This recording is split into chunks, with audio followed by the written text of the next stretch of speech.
कहे बिंदिया वाली घरे आजा हाली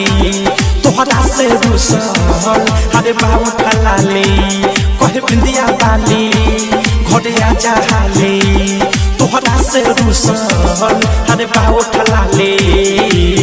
जाके तू बसल बारो बहरे जवानी राजा पलंगे पकहरे आगी के जाई से लहरे जवानी राजा पलंगे पकहरे कहे बिंदिया वाली घरे आजा हाली तोहरा से रुसल अरे बाबू ठलाली जाके तू बसल बारो बहरे जवानी राजा पलंगे पकहरे आगी के जाई से लहरे जवानी राजा पलंगे पकहरे जवानी राजा पलंगे पकहरे जवानी राजा पलंगे पकहरे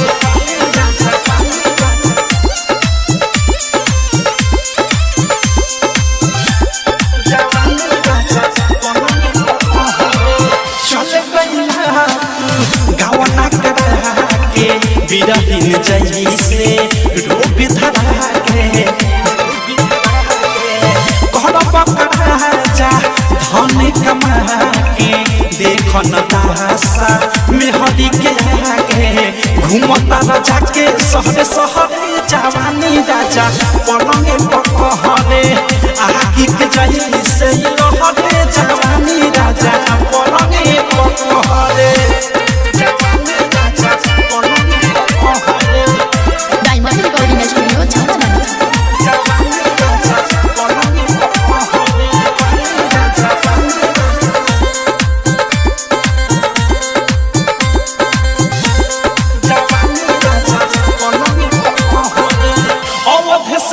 मोरे प्यारे तुहरा बिना न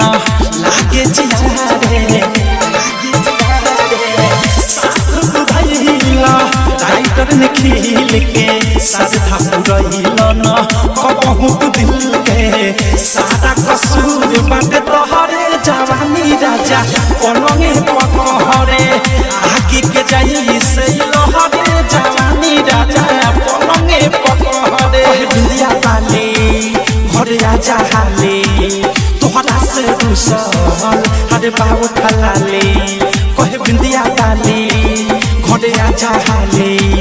तोहरा से रुसल अरे बाबू ठलाली जाके तू बसल बारो बहरे जवानी राजा पलंगे पकहरे